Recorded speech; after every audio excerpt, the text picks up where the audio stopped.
ये वीक बड़ा इंपॉर्टेंट होने वाला है। इस वीक में हमारे पास एफओएमसी की डिसीजन है, उनकी प्रेस कॉन्फ्रेंस है, और ये इंपॉर्टेंट इवेंट हमारे पास लास्ट वीक के एनएफपी डाटा और एम्प्लॉयमेंट अनएम्प्लॉयमेंट के डाटा के बाद आ रहा है। इसके साथ साथ हम ये भी बात करेंगे कि गोल्ड, ऑयल, बिटकॉइन, ये तीनों पेयर्स, तीनों एसेट्स इतने वॉलेटाइल इस वक्त क्यों हुए हैं मार्केट के अंदर। काफ़ी लोगों को समझ नहीं आ रही क्या हो रहा है मार्केट के अंदर, आपको एक्सप्लेन इंशाल्लाह करेंगे। इसके साथ साथ बाकी पेयर्स डिक्सी, यूरो, जीयू और साथ में अदर करेंसी पेयर को भी डिस्कस करेंगे, non currency pair as well. Fundamentals को भी डिस्कस किया जाएगा। तो मेक श्योर वीडियो को आपने एंड तक देखना है और अपने पास लेवल्स को नोट डाउन कर देना है, और इसी लेवल्स के ऊपर आपने पूरा वीक ट्रेड करनी है। So welcome to Decryptors. Let's decode the markets. As always, we will start our analysis with US 10 years, जो कि हमें पता है कि एक मनी फ्लो का इंडिकेटर है, एंड बाय फॉलोइंग दिस हमें यह पता चल सकता है कि मार्केट में पैसा किस तरफ जा रहा है या आ रहा है। सो यूजली क्या होता है कि डिक्सी भी इसको फॉलो करता है एंड गोल्ड भी। नाउ मैंने वर्ड यूजुअली यूज़ किया है, यानी कि आम तौर के ऊपर, नॉट ऑलवेज, हमेशा का लफ्ज़ यूज़ नहीं किया है। तो डिक्सी के लिए ये पॉजिटिव और गोल्ड के लिए ये नेगेटिव रहता है। अब अगर आप टेक्निकली यहाँ पे देखेंगे तो हमारे पास एक सपोर्ट थी, सपोर्ट के ऊपर मार्केट यहाँ से ऊपर जाती है, और ऊपर जाने के बाद हमारे पास मार्केट थोड़ा सा रिट्रेस लेती है, और अगेन हमारे पास एक बुल फ्लैग की फॉर्मेशन बनती है यहाँ पे। अब ये बुल फ्लैग मैंने आपको लास्ट वीकली वीडियो में भी बताया था कि ये हमारे पास प्ले होगा, और यहाँ पे आप देख सकते हैं कि इसका ब्रेकआउट जो है वो हमारे पास यहाँ पे आ चुका है। अब क्योंकि हमारे पास ब्रेकआउट आ चुका है तो हम क्या देखेंगे कि हमने एक नेक्स्ट रेजिस्टेंस तक यहाँ पे जाना है, जो कि ये रेजिस्टेंस है, और उसके बाद पॉसिबल है कि हम इससे ऊपर अगर सस्टेन करते हैं, स्टेबल करते हैं, तो 4.78 और पॉसिबली 5 के टारगेट्स तक भी जा सकते हैं। सिंस वी नो कि हमारे पास पैसा US 10 ईयर्स के आने के चांसेस ज़्यादा हैं, अब हमें यहाँ पे ये क्लियर हो जाता है कि डिक्सी को हमने किस साइड के ऊपर देखना है। डिक्सी भी हमारे पास एज यूजुअल सपोर्ट से उठा, सपोर्ट यहाँ पे आपके पास आई, almost head and shoulder pattern यहाँ पे लास्ट वीक का आपको बताया यहाँ पे प्ले हो रहा है, और ये head and shoulder basically bullish head and shoulder है, विच मीन्स अभी इसका ब्रेकआउट नहीं हुआ।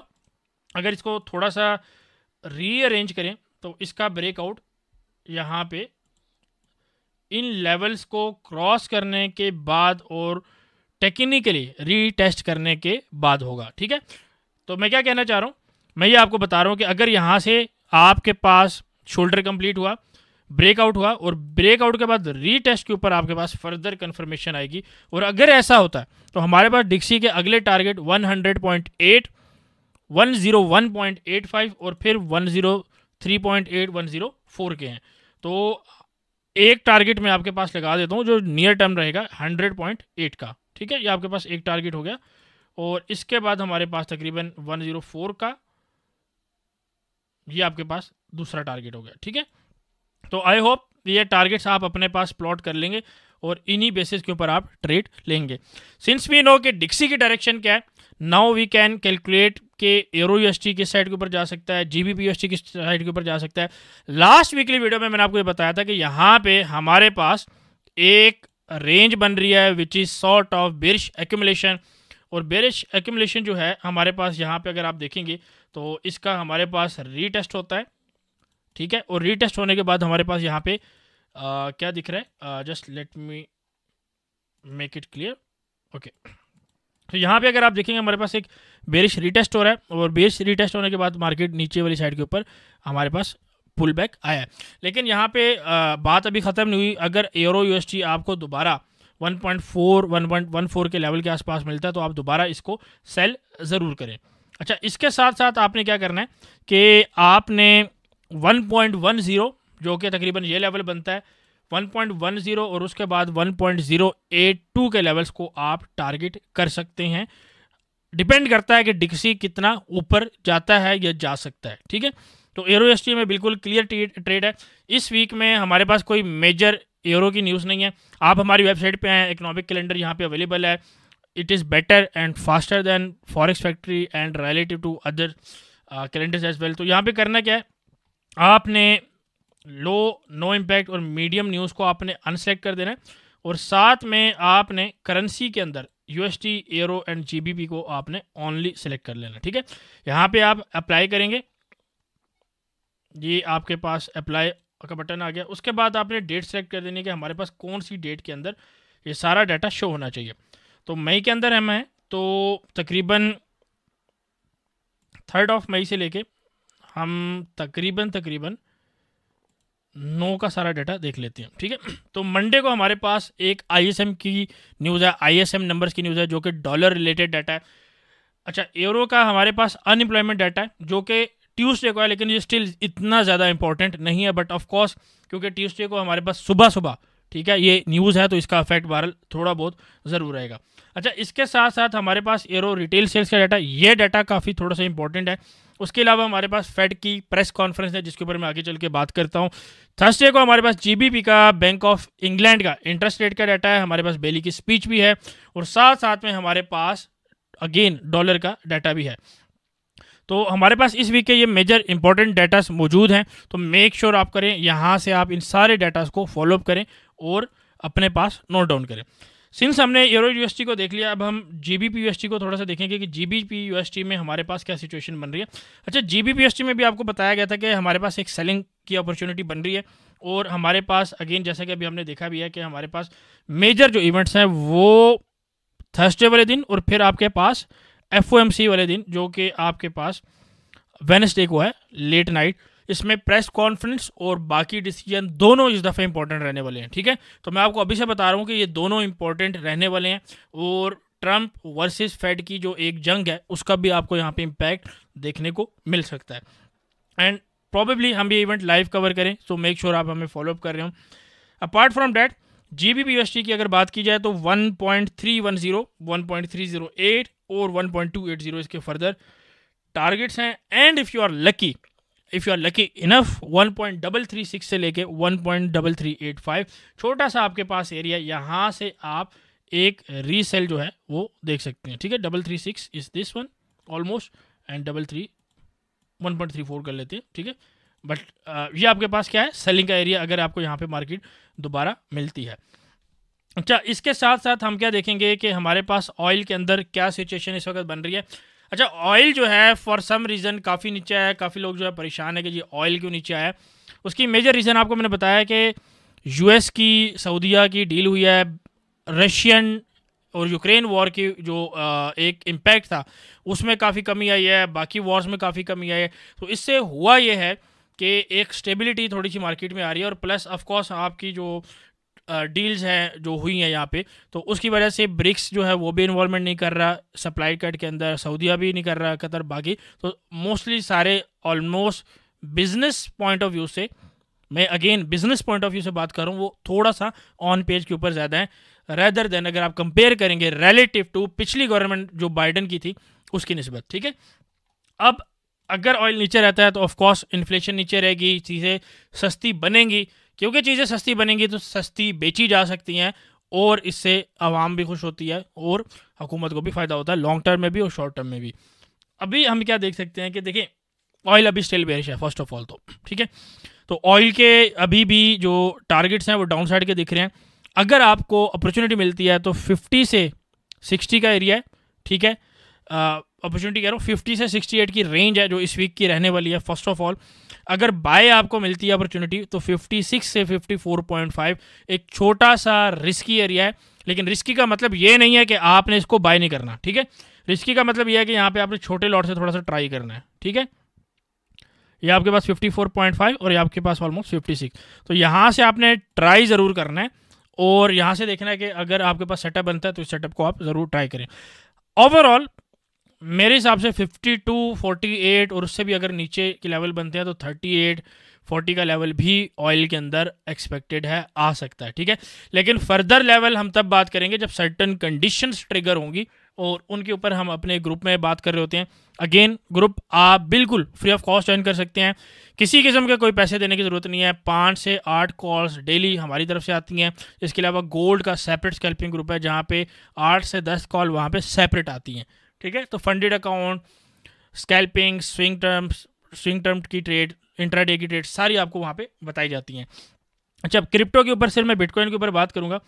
अगर यहाँ पे देखा जाए तो हमने लास्ट टाइम आपको बताया था कि मार्केट 98,500 को टच कर रही है, 98 लगा है ऑलमोस्ट। अगर आप देखेंगे 98,512 नहीं लगा। तो अभी हम क्या करते हैं कि यहाँ पे फ़िलहाल अभी के लिए देर आर पॉसिबिलिटीज़ के मार्केट जो है हमारे पास ऑलमोस्ट सेल के लिए 97,800 से 99,200 तक अगर जाती है तो यहाँ से आप सेल ले सकते हैं। और अगर मार्केट हमारे पास 94,000 से 95,000 के आसपास अगर आती है तो यहाँ से आप बाय कर सकते हैं। ठीक है, प्रॉपर बाय का जो एरिया वो 88,000 से 90,000 का है। ठीक है, तो ये बीच का जो बाय का एरिया बताया थोड़ा सा अगेन रिस्की होगा जैसे कि ऑयल का है, क्योंकि ये बीच का एरिया है। ठीक है, अच्छा फर्दर अगर बात की जाए आपके पास crypto and fear greed index की, तो यहाँ पे अगेन ग्रीड वाली साइड के ऊपर मार्केट ज़्यादा है, यानी कि ये आपको बता रही है कि मार्केट बुलिश साइड के ऊपर थोड़ा सा और जा सकती है। ठीक है, क्योंकि हमारे पास लास्ट मंथ 25 से आ रहा है, उसके बाद हमारे पास 65, 67, अगेन 65, तो बहुत ज़्यादा हुआ तो ये थोड़ा सा नीचे जाके आपके पास न्यूट्रल हो जाएगा और फिर एक्सट्रीम ग्रीड वाली साइड के ऊपर आएगा। Otherwise bitcoin still bullish, crypto still bullish, और आपके पास आपको ओवरऑल लॉन्ग साइड के ऊपर ज़्यादा रहना चाहिए। अच्छा, इसके अलावा अगर यूएसटी जेपीवाई की बात करें जल्दी से, तो लास्ट टाइम कोई बैंक ऑफ जापान की तरफ से कोई इतनी चेंजेस नहीं हुई और आपको बताया गया था कि मार्केट यहाँ पे आती है, आपने बाय करना है, जिसने बाय किया they will be enjoying the profits because this was the one of the best trade for the week. और हमने इसको यहाँ से 140 से भी बाय किया, देन वी बॉट एट 142, उसके बाद हमने 143 से बाय किया, और इस वीक में भी अगर हमें दोबारा 143 के राउंड अबाउट, ठीक है, 143 का राउंड अबाउट का मतलब ये है कि 143.5 एज वेल, 142.5 एज वेल, तो इन बोथ केसेस हम बाय देखेंगे and our targets will be 148 and 152। ठीक है, तो बिल्कुल क्लियर सेटअप है। लेकिन अगर 147 से मार्केट यानी कि 147 तक जाती है तो वहाँ से आप एक रिस्की सेल भी ले सकते हैं 143 के लेवल तक। ठीक है, तो ये एक अल्टरनेट सेटअप है, एक ऑप्शनल सेटअप है और ये रिस्कियर है, उसमें आपने लाजमी तौर के ऊपर कम लॉट रखना है। अगर आपको सेटअप समझ जाए तो आपने इसको लेना है, अदरवाइज आप बाय वाले सेटअप को ज़्यादा फोकस करना है। अच्छा, इसके अलावा सिल्वर के ऊपर, गोल्ड के ऊपर बात कर लेते हैं, नेस्डैक के ऊपर बात कर लेते हैं। नेस्डैक ने आपकी पंप लिया है काफ़ी, अगर आप नेस्डैक की मार्केट देखेंगे तो यहाँ पे भी इस ट्रायंगल का भी फेक आउट हुआ मार्केट ऊपर की, जो आपको बताया गया था। इसका भी अगर आप देखेंगे, ये फॉर एग्जांपल एक छोटा सा ट्रायंगल बन रहा है, इसका भी फेक आउट हुआ है मार्केट ऊपर की, तो सेम सेटअप बन रहा है। ठीक है, तो हम क्या देख रहे हैं कि मार्केट अभी बहरहाल एक रेजिस्टेंस के ऊपर है और यहाँ से मार्केट नीचे जो है वो आ सकती है। तो नीचे आप तकरीबन 19,500 का रिटेस्ट फिलहाल अभी आप दोबारा देख सकते हैं। अदरवाइज मार्केट पॉसिबल है कि मार्केट 21,000 तक वापस आपकी जाए। ठीक है, और इस चैनल को भी अगर हम एक एक्सटेंड करें, ठीक है, तो पॉसिबल है कि मार्केट इस तरीके से कुछ आपको दिखा सकती है। ठीक है, तो इस चैनल का ये लो वाला जो बॉटम है ये भी इंपॉर्टेंट है और ये हाई जो है ये भी इंपॉर्टेंट है। ठीक है, तो इन दोनों लेवल्स को आप टारगेट रख सकते हैं। तो मैं आपको अभी से बता रहा हूँ, टेक्निकली मैं आपको बता रहा हूँ। ठीक है, तो I hope you will understand that part as well. Silver की अगर बात की जाए तो सिल्वर ऑफ कोर्स आपके पास बेरिश है और देयर आर डाउन साइड के टारगेट्स आपके पास मौजूद हैं। फॉर एग्जांपल 30 और 28 का टारगेट, 29.5 का टारगेट, ये आप देख सकते हैं। ठीक है, तो सिल्वर के अंदर सिंपल ओपिनियन है। अच्छा, अगर गोल्ड की बात की जाए तो गोल्ड को मैं थोड़ा सा डिटेल में आपको बता देता हूँ। फर्स्ट ऑफ ऑल देखें, गोल्ड के अंदर इस वक्त स्मार्ट मनी जो है वो स्टिल लॉन्ग है, लेकिन वो भी कॉशियस है इस वक्त, समझदारी का मुजाहरा कर रहा है स्मार्ट मनी गोल्ड की केस में। ठीक है, दूसरी चीज़ ये है कि स्मार्ट मनी इस वक्त प्रॉफिट टेकिंग बिल्कुल ले रहा है, इसमें क्लियर साइन आ रहे हैं प्रॉफिट टेकिंग के, लेकिन स्टिल वो बेरिश नहीं है। ठीक है, क्यों बेरिश नहीं है उसकी रीज़न आपको बता रहा हूँ, क्योंकि मार्केट में स्टिल अनसर्टेनिटी मौजूद है और जब जब मार्केट में अनसर्टेनिटी रहेगी, मार्केट के अंदर हेजिंग होगी, मार्केट के अंदर अगर हेजिंग होगी तो गोल्ड आपके पास डिमांड की तरफ जाएगा और whenever there is a high demand in particular asset, आपके पास हायर प्राइसेस देखने को मिलेंगी। I hope it helps. Since आपको मैंने एक पैटर्न भी लास्ट टाइम बताया था जो कि बिल्कुल स्ट्रेट फॉरवर्ड पैटर्न है। ठीक है, ये आपके पास एक ट्रायंगल बन रहा है, काफ़ी लोग इसको जो है वो देखेंगे कि you know sort of symmetrical triangle है, बेरिश है, बुलिश है। ठीक है, मैं उन चीज़ों में नहीं पढ़ता। बिल्कुल सिंपल सी बात क्या है कि हमारे पास एक टॉप लगा है, ये आप इसको, ये मैंने लाइन इसलिए बनाई, इसको आप एक बेरिश कंसल्टेशन भी कह सकते हैं। ठीक है, अगर आप ये कॉन्ट्रैक्ट करेंगे अपनी जो ट्रेंड लाइन है, और बेसिकली लेकिन मैं इस ट्रायंगल की बात कर रहा हूँ। ठीक है, तो इस ट्रायंगल को थोड़ा सा समझ लेते हैं। इस ट्रायंगल में हुआ क्या है, यहाँ पे आपके पास मार्केट आती है, ठीक है। आपके पास यहाँ पे तीसरे टच के अंदर अगर आप देखेंगे मार्केट आपके पास ब्रेक डाउन करती है और एक जो शॉर्ट टर्म सपोर्ट है यहाँ से मार्केट उठती है। अब अगर मार्केट, अच्छा इसको मैं थोड़ा सा ना इसको मैं थोड़ा सा एक्सपेंड कर लेता हूँ। Okay, just give me a moment. इसको हम क्या करेंगे कि इसको हम ट्रेंड लाइन से ना बना लेते हैं, ठीक है। ये आपके पास बन गया, ठीक है। तो अब हम क्या कर रहे हैं कि हम इसका रिटेस्ट लिया हमने एनएफपी वाले दिन, ठीक है, और मार्केट हमारे पास नीचे आई। अब अगर मार्केट इसके अंदर दोबारा जाती है फॉर एग्जांपल, तो देयर आर चांसेस कि इसकी हाई साइड को भी हम टेस्ट कर लें, ठीक है। देयर विल बी चांसेस कि इसके हाई साइड को भी हम टेस्ट करें। अदरवाइज गोल्ड का जो सेल का एरिया है वो 3280 से लेके 3300 तक का है, ठीक है। रेंज थोड़ी बड़ी है, यानी कि 33 से लेके आपके पास 32-80 का आपके पास एरिया मौजूद है। तो यहाँ पे आप सेटअप देख सकते हैं बिल्कुल। दूसरा जो सेल का एरिया वो 3307 से लेके, ठीक है, आपके पास तकरीबन 31 कह रहा हूँ, तकरीबन आपके पास 3323 का एरिया है, ठीक है। तो 17 से लेके 23 का एरिया आपके पास, ये आपके पास सेल का एरिया है, ठीक है। और इस पूरी रेंज के अंदर यानी कि 7 से लेके 23 के अंदर ये रेंज बन रही है। तो इस सेटअप को भी यूज़ कर सकते हो, 7 से 23 के पूरे सेटअप को भी यूज़ कर सकते हो। उसके अलावा 3280 से 33 का सेटअप भी यूज़ कर सकते हो। तो ये 3 ट्रेड होगी आपके पास, ठीक है। अच्छा, इसके अलावा बाय का सेटअप भी आपको दे देता हूँ। अगर मार्केट यहाँ पे आपको मिलती है तो 3168 से लेके 3185 का एरिया यहाँ पे आप बाय कर सकते हो। ओवरऑल जो एक गोल्ड का टारगेट अभी मैं देख रहा हूँ वीकली के हिसाब से या आने वाले 1-2 हफ्तों में, वो तकरीबन 3115 का एरिया है, ठीक है। तो 3115 तकरीबन ये एरिया बनता है और मार्केट इस पूरे एरिया को भी आपके आके रिटेस्ट कर सकती है, जो कि 3137 से लेके 3111 का एरिया बनता है, ठीक है। 3 दफ़ा 1 बोल दिया, 3111 का एरिया बनता है, ठीक है। आई होप इट हेल्प्स। तो एक बाय का एरिया आपको दिया है और बाकी सेल के 3 एरिया दिए। इसके बीच में मार्केट है तो आप स्कैल्पिंग करेंगे, और स्कैल्पिंग के लिए अगेन आपको जैसे मैंने बताया कि गोल्ड की स्कैल्पिंग के लिए सेपरेट ग्रुप है जिसमें 8 से 10 ट्रेड स्कैल्पिंग की डेली आती हैं, डिपेंडिंग ऑन मार्केट कितनी वॉलेटाइल है। और बाकी आप हमारी स्क्रीनशॉट देख सकते हैं कि कैसे हमने टॉप से बॉटम से गोल्ड को प्ले किया है। इसके अलावा आपको इंडिकेटर के थ्रू भी आपको दिखा देता हूँ। फॉर एग्जांपल अगर आप इंडिकेटर देखेंगे 4 घंटे में बोलिंजर बैंड का आपके पास लो है, देन यहाँ पे तकरीबन 83 वही 80 से 300 का जोन जो है, तकरीबन यहाँ पे आपके पास EMA की काफ़ी अच्छी रेजिस्टेंस मौजूद है। अगर फॉर एग्जांपल मार्केट यहाँ पर ऊपर जाती भी है तो हमारे पास वही 23-25 के जोन के पास यहाँ पे हमारे पास एक कोर बोलिंजर बैंड की यानी कि अपर जोन भी हमारे पास लग रहा है, ठीक है। तो यहाँ पे एक अच्छी सपोर्ट, तगड़ी सपोर्ट यहाँ पे मौजूद है। और यहाँ पे अगर आप देखेंगे तो R2 भी यहाँ पे बिल्कुल एग्जैक्ट अगर आप देखेंगे R2 भी यहाँ पे मौजूद है, विच मीन्स रेजिस्टेंस नंबर 2, ठीक है।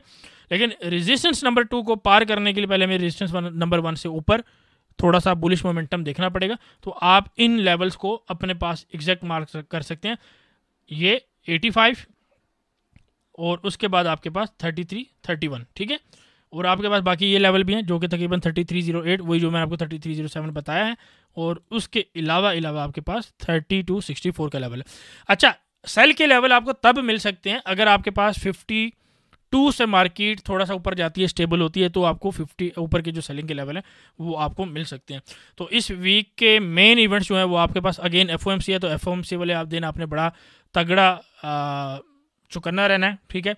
और इसके अलावा अगेन स्मार्ट मनी का भी मैंने आपको बता दिया। मेरा ओपिनियन यही है कि overall sideways plus correction side के ऊपर मार्केट ज़्यादा रहेगी। ऊपर के लेवल्स मिलते हैं सेलिंग के लिए, हम उसको देखेंगे, और बाय के टारगेट्स भी हम देख सकते हैं जो कि अगेन हम अपने ग्रुप में उसको ट्रेड करेंगे, ठीक है। तो आई होप वीडियो आपको हेल्प करेगी, और मुझे उम्मीद है आपने इससे कुछ सीखा होगा, अपने पास लेवल्स को नोट डाउन किया होगा, और आप बड़े भरपूर तरीके से इस वीक को लेवल्स के अकॉर्डिंग ट्रेड करेंगे। रिस्क मैनेजमेंट को आपने नहीं भूलना है, और मेक श्योर करें कि आप इस वीडियो को लाइक एंड कमेंट करें और अपने दोस्तों के साथ शेयर करें अगर आपको वीडियो में एक बात भी सीखने को मिली है या आपका रुपए का भी फ़ायदा हुआ है। Thanks for watching it, see you next time, take care.